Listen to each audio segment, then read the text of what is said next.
Bobblehead day for Felix Hernandez. Orioles Mariners from Seattle. Speaking of Seattle, last year in Seattle, this particular weekend, the Mariners kind of went crazy and got ejected like 4 times. This is Everfree Northwest. My Little Pony fan convention apparently makes Mariners go crazy. So let's spruce things up. Here's the AL West picture.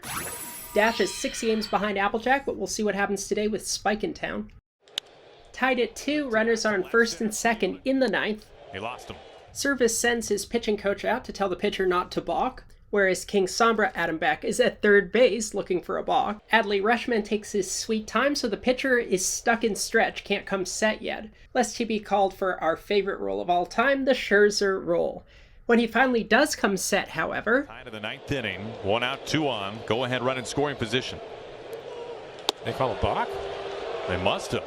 This is the absolute worst feeling when this balk is made. I'm talking about Dan Iasonia, the crew chief at home plate, where you personally don't call a balk, but you totally know exactly what your crewmate called, why they called it, and you try to explain it even though you didn't have it. Now the infield will have to come in. That changes everything. The rule being used here is it is a balk when the pitcher delivers the pitch from set position without coming to a stop. Because the batter made the pitcher wait so long to come set, it's like the pitcher rolls through the stop. At least that's what Beck calls, and if any pony on the crew has this, it would be the third base umpire because the pitcher opens to third. Roll through means the pitcher's not stopping. He's sliding his hooves down and rolling through the requisite stop. Yep, that's where we are. Beck is the traffic cop.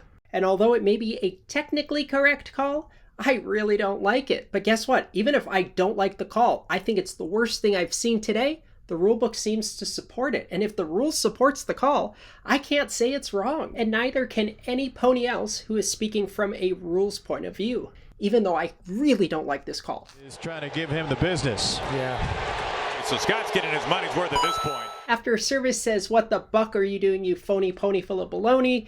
goes to speak to Celestia, not much to say, leaves, and probably hits up Everfree Northwest on the way home. Doesn't strike out a lot. Munoz fields it, comes home.